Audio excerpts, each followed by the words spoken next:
Good morning everyone, কেমন আছো সবাই? আশা করবো সবাই ভালো আছো, সুস্থ আছো। চলে এলাম এই গরমের সকালে আরও একটা ঝকঝকে তকতকে নিউ ব্লগ নিয়ে। আশা করবো তোমরা যে যেখানে আছো না কেন গরমে নিজেকে যথেষ্ট ভালো রাখার চেষ্টা করছো। আমিও চেষ্টা করছি বারবার করে চিনি, লবণ, জল, ওআরএস এইসব খেয়ে আমি এবং আমার ফ্যামিলিকে ভালো রাখার জন্য। তো যাই হোক, সকালবেলা এখন দেখো গাছের গোড়ায় দিচ্ছি জল। আর জানো তো, কালকে রাত্রেবেলা করেও জল দিয়েছি, সকালবেলা উঠে দেখি আবার পুরো কাঠ হয়ে গেছে গাছে গোড়া। আর মানি প্ল্যান্ট গাছ, আমার তো রিয়েল প্ল্যান্ট সেরকম কিছু নেই, যেটুকু আছে তাই বারবার করে মানি প্ল্যান্ট গাছগুলো তোমাদেরকে দেখাই। গুড মর্নিং এভরিওয়ান, কেমন আছো সবাই? আশা করছি সবাই ভালো আছো, সুস্থ আছো। মাসি একটু গুড মর্নিং বলে দাও। নতুন আরো একটা ব্লগে তোমাদের সবাইকে ওয়েলকাম জানিয়ে আজকে একটা নতুন ব্লগ শুরু করছি। আমার মোবাইলে ট্যাং ট্যাং আওয়াজ হচ্ছে। আজকে এখনো কিন্তু বেশ অনেকটা সময় হয়ে গেছে, যদিও মাসি আজকে অনেকটা তাড়াতাড়ি এসছে। মোটামুটি ঘর বাড়ি সমস্ত কিছু ক্লিন হয়ে গেছে, বাসন মাজা কমপ্লিট। সকালবেলা ব্রেকফাস্ট করে নিচ্ছি, বাট তোমাদের সঙ্গে শেয়ার করিনি, নর্মাল রুটি করেছিলাম।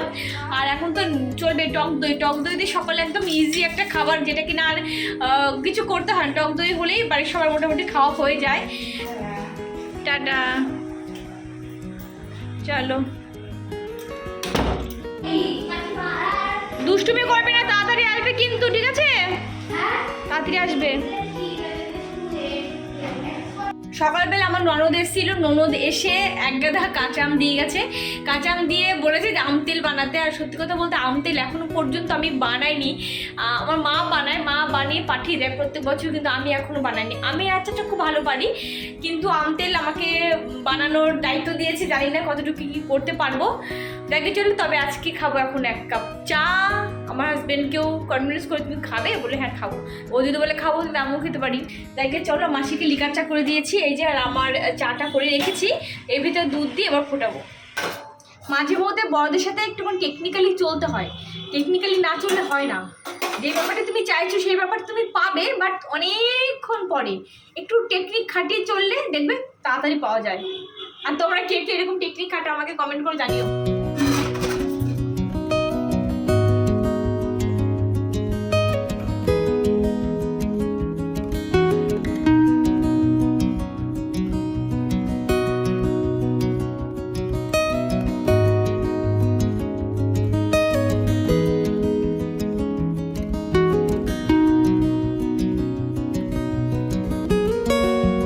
শ্যাম্পুর একটা বোতল ছিল, সেটাকে কেটেছি, কেটে নিয়ে এটাকে লাগতো না আর কি, ঠিক আছে, পুরানো ছিল। তো এটাকে আপাতত মানি প্ল্যান্টটা রেখেছি, বাট এটা এরকম থাকবে না, এটা কালার হবে। এটা কি কালার করব বা কি করব এখনও পর্যন্ত ভেবে উঠতে পারিনি, তবে এরকম রাখবো না। কিন্তু দেখতে কিন্তু খুব সুন্দর লাগছে, একটা ইউনিক টাইপের ভ্যাস হবে, তাই না বলো? ভালো লাগছে দেখতে। মিস্টার কর্তাবাবু সকালবেলা গিয়ে নিয়ে এসছে লঙ্কা আর অনেক সবজি নিয়ে এসছে, যদিও বললাম ফ্রিজে সবজি রয়েছে অনেক, তারপরেও এখানটায় লঙ্কা, লেবু আর পুদিনা পাতা নিয়ে এসেছি।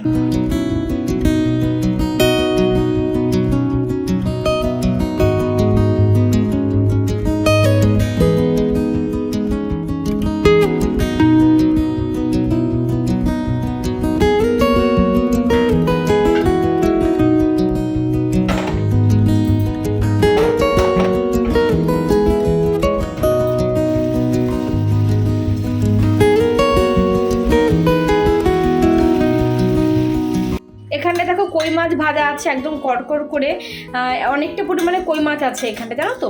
তো এখানটায় যে আলু দিয়ে কাঁচকলা দিয়ে তরকারি আমার হাজবেন্ডগুলো, টমেটো দিয়েছে ভেতরে। এবার সমস্ত কই মাছ এবার দিয়ে দেবো এই তরকারি ভেতর, মানে আলু কাঁচকলার ভেতরে। তো চলো এবার দেওয়া যাক এটা। তরকারিটা দেখেই মনে হচ্ছে ভালো হয়েছে, যদিও তরকারি ভালো হলে ক্রেডিট কিন্তু আমার এক ফোঁটাও না, কারণ তরকারি আমি করিনি, মানে কাটিং থেকে শুরু করে সমস্ত কিছু আমার হাজবেন্ডই করেছে। তো যাই হোক, অনেকটা পাতলা করে একটা তরকারি হবে, অনেকটা পরিমাণে হবে, ভালোই হয়েছে। পাট শাক ছিল, সেই পাট শাকটা বেছে নিলাম।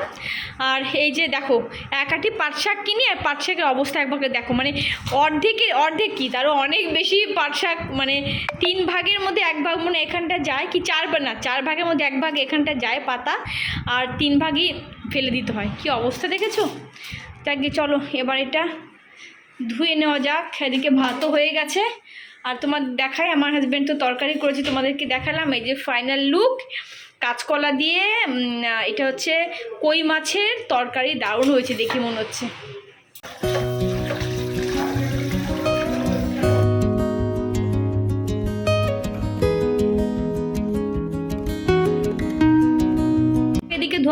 গেছে, আর রসুন সোমবার দিয়ে রান্না করবে এবার।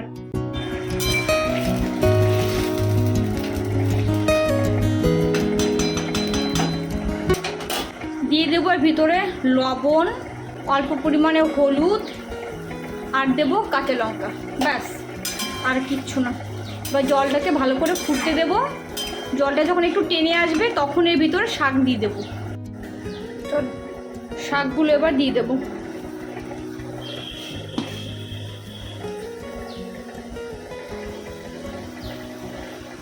ওদিকে পাট শাকটা হচ্ছে, তো ভাবলাম এই ফাঁকে টেবিলটা একটুখানি গুছিয়ে নেওয়া যাক। টেবিলটা যেহেতু পাট শাক বেঁচেছিলাম টেবিলের উপরে, তো একটু এলোমেলো হয়ে রয়েছে, যদিও খুব মেসি অবস্থাতে নেই, একটু এলোমেলো আছে। তো যাই হোক সেগুলো একটু গুছিয়ে নিচ্ছি। আর ওদিকে আবার রান্না করছে, মানে যেটা আর কি হয় যে রাধে সে চুলো বাঁধে, এরকম একটা কথা। তো যাই হোক টেবিলটাকে ভালো করে মুছিয়ে নেবো। এবার মুছিয়ে নেওয়ার পরে আমার যে ভিম লিকুইড দিয়ে যে একটা লিকুইড ফর্ম তৈরি করা আছে, এটা দিয়েও আরও একবার ভালো করে মুছে নেবো। এটা দিয়ে মুছে নিলে না যে কোনো কাঁচ বা কী বলবো টাইলস বলতে পারো বা গ্যাস ওভেন একদম চকচক ঝকঝক করে, আরও বেশি ভালো লাগে, মানে খুবই ভালো লাগে তখন আরও। তো একবার ভালো করে, একবার না বেশ দুবার করে মুছে নিয়েছি। ফাইনালি আরও একবার ওই লিকুইড ফর্মটা দিয়ে ক্লিন করে দিলাম। দেখতে কিন্তু আরও অনেক বেশি ঝকঝক তকতক করবে আর ভালো লাগে বটে। কাঁচিটা কিনে আমার অনেক সুবিধা হয়েছে, জানো তো। অনেক কাজে, যে কাজগুলো আগে খুব অসুবিধা হতো করতে, কিন্তু এগুলো এখন ইজিলি করতে পারি সেই কাজগুলো কাঁচিটা দিয়ে। খুব ভালো হয়েছে। দেখো এখানটা হ্যাং করতেও সুবিধা হয় বেশ। উপরটা দেখো, এর উপরটা আগে 2 দিন আগে ক্লিন করলাম না, এর উপরটা 2-3 দিন আগে। তো যাই হোক, আর ওই ফ্লাওয়ার ভ্যাসটা ওই দিকটাই পড়ে রয়েছে, এটার উপরে ছিল।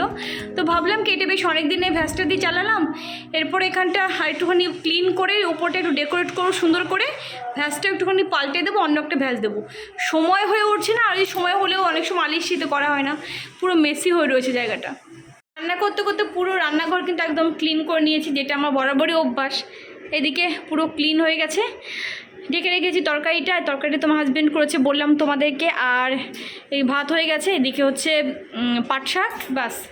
গ্যাস ওভেনও ক্লিন, আর একবার ফাইনাল এটা নামানোর পর একবার ক্লিন করব।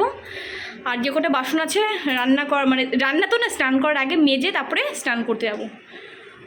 পাট শাক না আমার এইভাবে খেতে বেশি ভালো লাগে, মানে কি বলবো, অনেকে আছে না যে ডাল, অনেকে কি সবাই মুসুরির ডাল মটর ডাল দিয়ে করে, বাট আমার রসুন বেশি করে সোমবার দিয়ে, কাঁচা লঙ্কা দিয়ে, কালো জিরে কিংবা রাঁধুনি সোমবার দিয়ে এইভাবে খেতে আমার বেশি ভালো লাগে। এর জন্য তোমরা দেখো আমি এইভাবেই করি সবসময়। আর এটার ভেতর হচ্ছে মিষ্টি ভিজিয়ে রেখেছি, জল দেওয়া হয়ে গেছে, অল্প জল দিতে হবে আরও, দেখি থেকে আর একটু জল দিয়ে রেখে দিই। ফ্রিজে জানো তো আমরা জল একদম রাখি না, এই কেউ এলে দিতে হয় সেই কারণে।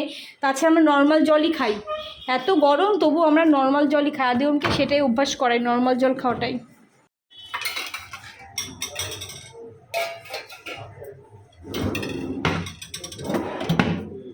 এই গন্ধরাজ লেবুটা দেখো দেখতে কি সুন্দর, পাতা শুদ্ধ নিয়ে এসছে, দেখেই মনে হয় মানে খেতে ইচ্ছে করছে। গন্ধ কিন্তু সেরকম একটা নিয়ে, জানো তো, আমি গন্ধ শুকে দেখলাম।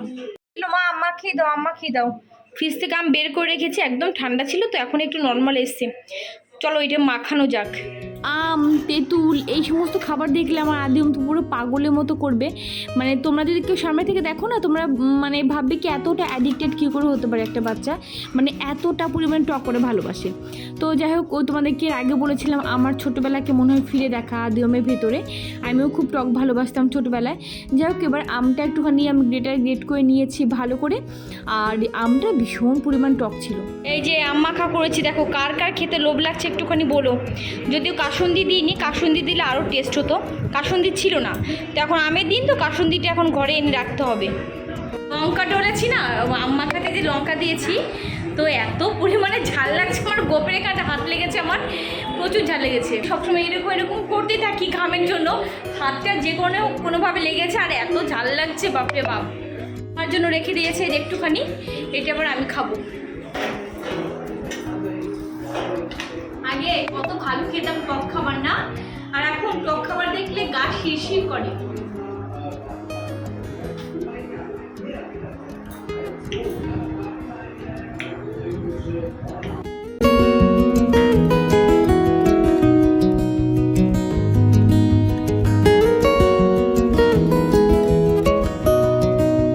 খেলতে গেছে নিচে আর ব্যাটি পুরো ভেঙে দিয়েছে, এটা কি ইয়াদে থাকবে আমার যে তোমাদের ইয়াদে থাকবে? হ্যাঁ তারপর এত ভারী ব্যাট, শক্ত ব্যাট, মজবুত ব্যাট কি করে ভাঙলি বাবাই তুই? ড্রাইভ দিতে কি অবস্থা!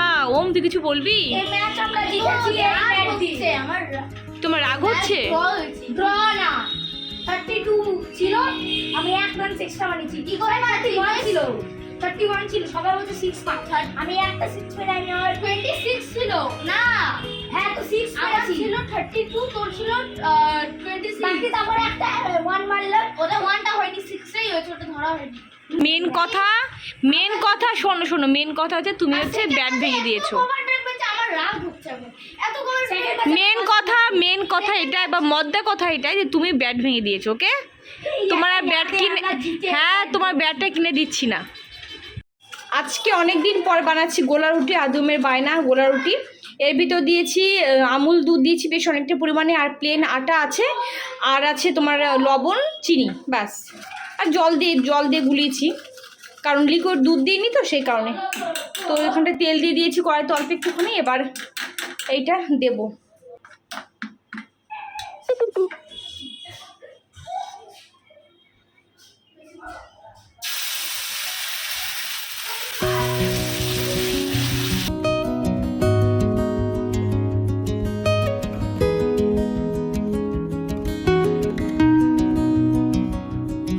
বলবো শুধুমাত্র আমি বলে না, ব্লগিং যারই ব্লগিং দেখি না কেন মোটামুটি, বা আমার পাশের ঘরের সামনের নিচে যাকে দেখি না কেন, গরমে ঘেমে চুমে একাকার।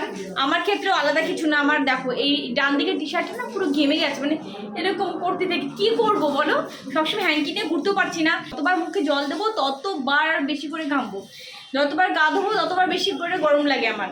গরমের মধ্যে বাঁচি না। এর মধ্যে আবার দেখো কালকে রাত্রিবেলা খেলাম চিকেন, আবার এখনও বেরিয়েছিল একটু গ্রামের দিকে গেছিলো আর কি, তো সেখানটায় গিয়ে বানতলা দেখেছিলে, বানতলার ওদিকে গেছিলো, ওখানটায় দেশি মুরগি আর কি বিক্রি হয়, তো ওখানটা থেকে দেশি মুরগি আবার কিনে নিয়ে এসছে। খেতে তো ভালো লাগে, কিন্তু গরমের মধ্যে না ও বলছে কি যে এখন করবো, তার মধ্যে এখন আমি করবো না, কারণ ওই মাছের তরকারিটা করলাম, তোমরা দেখলে, আমি তো করি না, ও করেছিল। কই মাছের তরকারি অনেকটা পরিমাণে রয়েছে, তো রাত্রেবেলা ভেবেছি একটুখানি ডাল করে নেবো, পাতলা করে মুসুরির ডাল, আর কই মাছের তরকারি তো আছেই, আর ভাত, ব্যাস আর কিছু করবো না। আর মানে ভালো লাগছে না, মানে পুরো পাগলের মতো লাগছে। এখন আবার নিয়ে এসেছি দেশি মুরগি, আমাকে বলছে অল্প করো, আর এখানে 1.5 কিলো মতো আছে, আমি এখন খুলে দেখিও নি, তো বলে কি এখন অল্প করো, কালকে অল্প করবে। আমি না, আমি এখন করবোই না, কালকে একবার দুপুরবেলা করবো। এই গরমের মধ্যে এখন মাথা খারাপ তোমার, এখন আমি রাত্রেবেলায় চিকেন করি, যখন ইচ্ছে করো। আর না তুমি রাত্রেবেলা করতে বললে তার জন্য বললাম।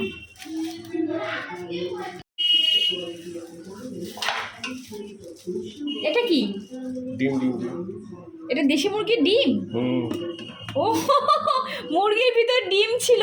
আদমকে ডাকো, দেখো মুরগির ভিতরে ডিম ছিল, দেখেছো? ইয়ে বাবা, কতগুলো মুরগির ভেতরে ডিম ছিল, মানে কিরকম লাগছে না বলো? অবাকের কিছু নেই, কিরকম যেন লাগছে, তাই না বলো? চলো দেখি আবার এগুলো ধুয়ে তারপরে কন্টেনার ভিতর রেখে দিই। এটাও একটা ডিম, দেখো কিরকম ডিম, মানে এর ভেতর, এটা ডিমের থলি, বুঝলে, এর ভিতর ডিম থাকে। অবাক কাণ্ড, এভাবে তো সচরাচর আমরা দেখতে পাই না, তো একটু অবাকই লাগে দেখতে। যাক চলো এটাকে ভালো করে ধোয়া যাক এবার। এই দেশি মুরগিটা না, মানে আমরা চাইলেও এখানটা পাই না, বলতে পাই না, এটাকে পেতে গেলে সেই একটু গ্রামের সাইডে যেতে হবে, আর আমাদের এখান থেকে অনেকটা দূরে। তো বানতলা আজকে একটা বিশেষ কাজে গেছিলো, তো ওখান থেকে নিয়ে এসেছে। তো যাই হোক, এই লাল লাল ঝোল দেশি মুরগি আর কি খুব ভালো লাগে খেতে। তো আমার কাছে বলে না, প্রত্যেকের কাছে খুব ভালো লাগে। তো বেশ অনেক দিন পর খেলাম, মাঝখানে ছোটো নোট করে পাঠিয়েছিল, তো খেয়েছি। তো আবারও আজকে আমার হাজব্যান্ড তো বললাম যে করতে বলেছিল, বাট আজকে করবো না, এটা আগামীকাল দুপুরবেলা করব। আর এগুলো ধুয়ে ভালো করে ফ্রিজের ভিতর রেখে দেবো।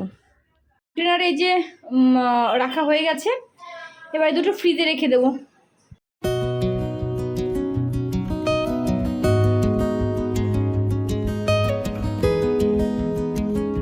বিভৎস মাপের বা বিভৎস পরিমাণে গরম যাকে বলে আর কি।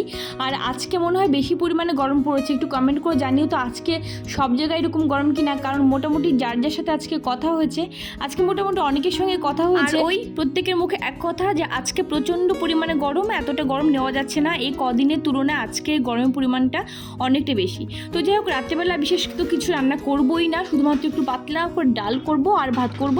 কারণ তরকারি তো রয়েছে, তোমাদেরকে বললাম যে কই মাছের তরকারি বেশ অনেকটা পরিমাণে রয়েছে। তো আজকে ব্লগ আর না রাত পর্যন্ত কন্টিনিউ করবো না, কারণ রান্নাবান্না সেরকম কিছু দেখানো নেই। তো সেই কারণে আজকে ব্লগটা এখানে এন্ড করছি। তোমরা সবাই অনেক ভালো থেকো, অনেক হ্যাপি থেকো। আজকের মধ্যে সবাইকে টাটা করছি।